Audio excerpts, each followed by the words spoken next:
दुसऱ्याला देणं. आणि म्हणून पाण्याचंही दान करता येतं, देवाचं म्हणतात दीपदान करता येतं, सुवर्णदान करता येतं, भूमिदान करता येतं, वस्त्रदान करता येतं, बरेच दान आहेत, गोदान तेही करता येतं. तर असं दान करता येतं, पण त्याच्याही पेक्षा म्हणतात सगळ्यात श्रेष्ठ दान, जसं आपल्या भागवत गीतेमध्ये ज्ञान यज्ञ श्रेष्ठ म्हणलेलं आहे, तसं त्याच्यामध्ये अन्नदान श्रेष्ठ म्हणलेलं आहे. कारण का म्हणले? कारण आपण जर अन्नदान केलं ना तर ती व्यक्ती ताबडतोब तिला भूक लागलेली असते, आणि तुम्ही भूक लागलेल्या व्यक्तीला जर काय दिलं, अन्न दिलं, तर प्रसन्न का होते ना. म्हणून अन्नदाना इतकं, म्हणून पहा खेड्यापाड्यामध्ये एवढं दान करतात. आणि आता आपण पाहिलं प्रत्येक मंदिरामध्ये काय चाललेलं आहे, अन्नदान. आज शिवरात्र आहे ना, म्हणजे सगळीकडं जिथं जिथं शिवमंदिर आहे तिथं तिथं काय झालं, आज उसळ भगर केळी जे काय आपल्याला देता येईल ते दिली. तुम्ही तर पाहता दिंडीला गेल्यानंतर किती दान केलं जातं. पुणेसारख्या शहरामध्ये, फलटणसारख्या शहरामध्ये, आणि एकादशीला ट्रक उभा टाकलेला असतो, किती घ्या असं. आणि म्हणून अन्नदानाला काय केलेलं आहे, महत्त्व सांगितलेलं. त्याच्यासारखं दुसरं दान नाही. कारण कशासाठी बाबा, आपण प्राणी कशाने निर्माण होतो, अन्नापासूनच प्राणी निर्माण होतो. जर अन्न नाही मिळालं तर अन्नापासून प्राणी निर्माण होतो, त्याच्यापेक्षा म्हणतात काय होतो, आणि त्याच्या अभावात आपण मरतो की नाही. म्हणून तर तामाजी पंत काय करू लागली होती, अन्नाचं दान करू लागली होती की नाही. अन्नावरच जगतो, अन्नापासून उत्पन्न होतो, अन्न जर नाही मिळालं तर मरतो. म्हणून अन्नदान हे करायला सांगितलं. त्याच्यासारखं दुसरं दान श्रेष्ठ नाही. त्याच्यासाठी अन्नाला काय होतं, आमचं रक्त वाढतं, मांस चरबी तेज, अन्नामुळे आपलं वाढतं सगळं. आणि अन्न जर नाही खाल्ल्या मनुष्य किती जीवन जगू शकतो, महिना 2 महिने जगन, पुन्हा जगणं शक्य आहे का. तर म्हणून हे शरीर अन्नमय आहे ना, आपलं हे जे स्थूल शरीर आहे ते अन्नमय आहे. आणि म्हणून पहा अन्नमय आहे, अन्नाचाही परिणाम आपल्यामध्ये होतो. आणि अन्न जर नाही मिळालं तर कोण हो, प्राण्याला सुद्धा भूक लागते की नाही कोणाला. आणि प्राणी जरी असेल तरी, गाय असेल त्यालाही भूक लागतो, कुत्रा असेल त्यालाही भूक लागतो. आणि म्हणून बा गाई काय म्हणतात, तुमच्या दारामध्ये येतात, त्यांना वाटतं काहीतरी आपल्याला अन्न नैवेद्य देतील अपेक्षा असते. कुत्रे तुमच्या दारामध्ये येतात, कुत्रा असो गाय असो अनोळखी व्यक्ती असो कोणी असो, काय करायला पाहिजे, अन्न पाहिल्यानंतर त्यांना आनंद होतो. कोणाला पहा अन्नामुळे काय होईल तुम्हाला. आणि जर तुमच्याजवळ पहा अन्न नाही, तुमच्याजवळ खूप पैसा खूप सोना, जंगलात तुम्ही गेलेले आहेत, तुमचे पैसे भूक जाते का, गळ्यामध्ये खूप अलंकार घातले, भूक जाते का, म्हणजे भूक जातच नाही. भुकेचं दुःख होतंय. आणि म्हणून भुकेचं दुःख होण्यासाठी किती असलं तरी, सोनं असू द्या, हिरेमाणी पोते असू द्या, गाडी घोडे असू द्या, स्त्री असू द्या, चंदनादी सुगंधी द्रव्य असू द्या, तरी पण आम्हाला काय म्हणतात, जर अन्न जर नाही मिळालं तर आनंदी होतो का आपण.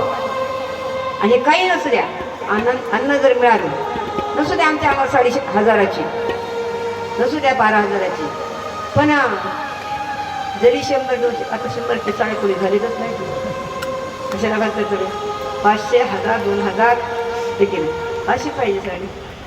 पण ती साडी घातल्यानंतर तुमचं भूक जाणार आहे का, लज्जा निवारण होईल, पण भूक जाण्यासाठी तुम्हाला अन्नच हवं. त्याच्याशिवाय आपण भूक घेऊन. म्हणून अहो म्हणजे गर्भामध्ये सुद्धा जे बालक वाढतं ते कशामुळे वाढतं,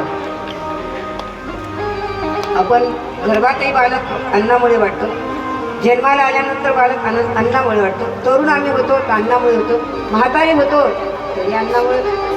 देव असो दानव असो सगळ्यांना आहाराची काय आहे, आकांक्षा इच्छा आहे. म्हणून सगळे भुके. सगळ्यात मोठा रोग भूक रोग आहे. कोणता रोग आहे, आणि म्हणून तो भूक रोग सकाळी आपण उठल्या म्हणजे भेटती का, झोपेतून उठल्या सुद्धा आम्हाला भूक लागते, आणि म्हणून चहा प्यावा भुकेतून. काही लोकांमध्ये नाही आमचं पायच नाही पडत रात, आमचे पाय थरथर थरथर कापतात. कशामुळं? ते चहा नाही पिला, भूकही नाही, भूक लागलेल्या अन्न नाही मिळालं तर काय होतं? दुःख होतं. आणि म्हणून काय करायचं? हे औषध आहे. कोणतं? अन्न हे भुकेचं औषध आहे. भिक्षौषधम भुज्यताम असं म्हटलेलं. भुकेचं औषध का आहे? अन्न आहे. म्हणजे आज शिवरात्र असल्या म्हणून काय झालं महाराज? शिवरात्रीची तर किती फराळाचं करतात, नवीन नवीन असते त्याला, ते माहिती सुद्धा नसतात. काही लोक शाबुदाण्याचे लाडू असतात, शिवजोड्याचे लाडू असतं पण म्हणजे एक शाबुदाण्याचे. पुन्हा ते राजगिरा असतं ना, ते राजगिऱ्याच्या दसम्या, राजगिऱ्याचा शिरा, राजगिऱ्याचे चारमधन्या असे पदार्थ.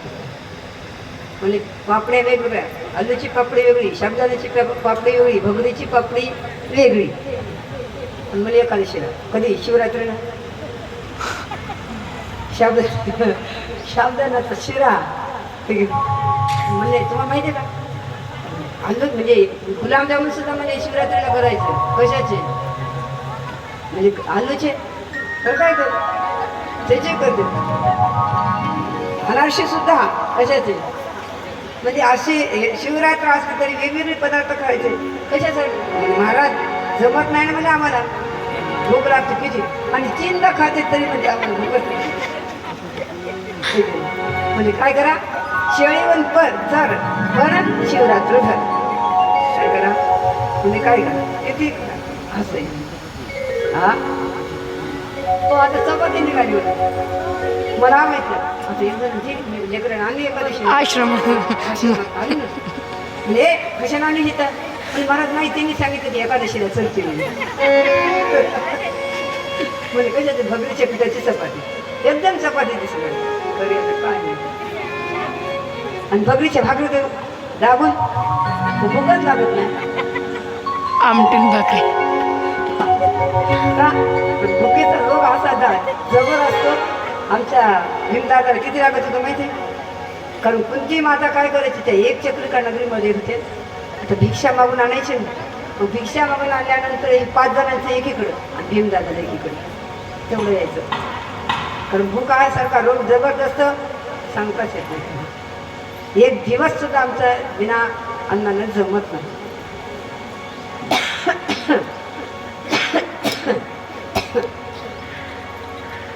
दान करणारा म्हणजे कोण आहे? हो, प्राणदाता आहे. प्राणदान केल्यासारखं होतं म्हणजे, कारण जीव येतं. पण म्हणतात अन्नदान देणाऱ्यानं ज्याला दिलं, ज्यांनी खाल्लं त्याचा अर्ध पुण्याला येते. कोणाला? देणाऱ्या. अन्नदात्याला अर्ध पुण्य मिळतं. आणि ते अन्न जो करतो ना म्हणजे ते स्वयंपाक करणारा त्यालाही म्हणतात. त्याला कारण त्याने केला ना स्वयंपाक. देणारे वेगळे असते, वाढणारे, करणारे वेगळे असते. करणारा जर केलं नाही तर देणारा काय देणार आहे? आणि काय जो करतो तोच देतो. काय वेळेस म्हणजे सासूबाई देत असते तर काय सुमन देव काय लागलं होतं मला करावं लागतं इथं असं. मग काय काय ती म्हणते रोखती. मग त्याच्यामुळे सासू आपण काय व्हायला पाहिजे? अगोदरच करायला पाहिजे. अशी गंमत आहे बघा. म्हणून अन्नदानाचं खूप महत्त्व.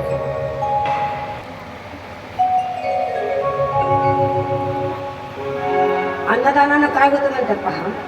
आपले पितर, देवता, अतिथी आणि संत वृंद, महात्मे, पंडित सर्व काय होतात? संतुष्ट होतात, पुण्य होतं. म्हणून काय करा? अन्नदानाच्या नंतर जलदान सांगतो. परंतु असा या अन्नदानाचं अत्यंत महत्त्व आहे. आता जेवढं सांगावं तेवढं थोडं आहे. म्हणून एवढ्या प्रकारे याच्यात जलदानाचं पण